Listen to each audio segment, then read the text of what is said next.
മലയാളിയുടെ ഹൃദയത്തിലേക്ക് പുൽമൈതാനത്തിൽ നിന്നും തൊടുത്തുവിട്ടൊരു ലോങ് ഷോട്ടായിരുന്നു വി.പി. സത്യൻ. ഇന്ത്യൻ ഫുട്ബോൾ ചരിത്രത്തിൽ മാറ്റി നിർത്താൻ കഴിയാത്ത പേരുകളിലൊന്ന്. 1965 ഏപ്രിൽ 29 കണ്ണൂരിലെ മേക്കുന്നിൽ ജനിച്ച സത്യൻ ആ ഗ്രാമീണതയിൽ നിന്നും ഇന്ത്യൻ ഫുട്ബോൾ ക്യാപ്റ്റനായി ഉയർന്നു.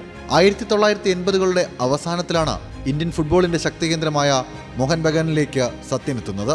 1985 ദേശീയ ടീമിനായി അരങ്ങേറ്റം കുറിച്ച സത്യൻ വളരെ വേഗത്തിൽ ടീമിലെ പ്രധാന താരമായി മാറി.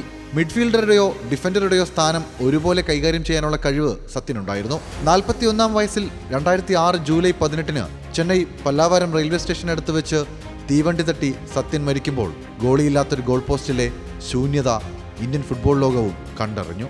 19ാം ചരമവാർഷിക ദിനത്തിൽ ജന്മനാടായ മേക്കുന്നിലെ വി.പി. സത്യൻ സ്മാരക മന്ദിരത്തിന് മുന്നിൽ ഛായാചിത്രത്തിൽ പുഷ്പാർച്ചന നടന്നു. ഇത്രയും വർഷങ്ങൾക്കിപ്പുറവും സത്യൻ ഓർമ്മിക്കപ്പെടുന്നതിൽ അഭിമാനമുണ്ടെന്ന് ഭാര്യ അനിത സത്യൻ. സന്തോഷവും വിഷമങ്ങളും എല്ലാം തരണം ചെയ്ത് ട്രസ്റ്റ് രൂപീകരണം നടന്നതും എല്ലാം വളരെ നല്ലൊരു സംഗതികൾ ഇവിടെ നടന്നുകൊണ്ടിരിക്കുകയാണ്. മേക്കുന്ന് പ്രദേശത്തെ ജനങ്ങൾ ഒരിക്കലും മറന്നു പോകാതെ സ്നേഹം നൽകിക്കൊണ്ട് തന്നെ മുന്നോട്ട് പോവുകയാണ്. അതിൻ്റെ പേരിൽ എനിക്ക് ഒരുപാട് സന്തോഷമുണ്ട്. സത്യന്റെ സ്മരണയ്ക്കായി വിവിധ പരിപാടികളാണ് സംഘടിപ്പിച്ചത്.